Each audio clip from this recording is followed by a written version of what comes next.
দেখতে পাচ্ছ এখন আমি রয়েছি আমাদের মুন্নার কাছে। আর মুন্নাকে খুব ভালোবাসে আমাদের এনায়েত। ঠিক আছে, এনায়েত কোথায় এনেছো? আমি একটুখানি এই পাড়ে ঘুরতে এনেছি।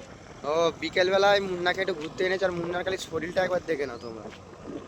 দেখতে পাচ্ছ মুন্না খুব সেটিং আছে এনায়েতের।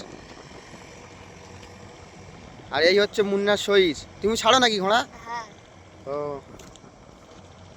এই দেখতে পাচ্ছ কতগুলো বাচ্চা মুন্নার সঙ্গে আছে। মুন্না প্রথম প্রথম এসে খুব বিয়াড়া করতো, এখন অনেকটা ঠান্ডা হয়ে গেছে, বাচ্চারা নিয়ে খেলা করে। দেখতে পাচ্ছ প্রচুর ঠান্ডা হয়ে গেছে। সোয়ানে খুব ঠান্ডা ঘোড়া। হ্যাঁ, খুব ঠান্ডা ঘোড়া হয়েছে। হ্যাঁ, খুব ঠান্ডা বলছে। আগে খুব বিয়াড়া করতো, এখন খুব খুব ভালো হয়ে গেছে।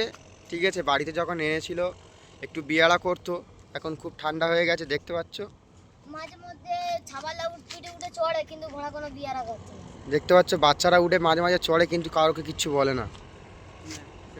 ট্রেনে এখন কোথায় যাওয়া হবে? ডাইরেক্ট বাড়ি? হ্যাঁ, এখন বাড়ি গিয়ে খাওয়া পাওয়া দেবো। ও, তো ঠিক আছে, নিয়ে চলে এসো দেখি। হ্যাঁ, আরে যাই।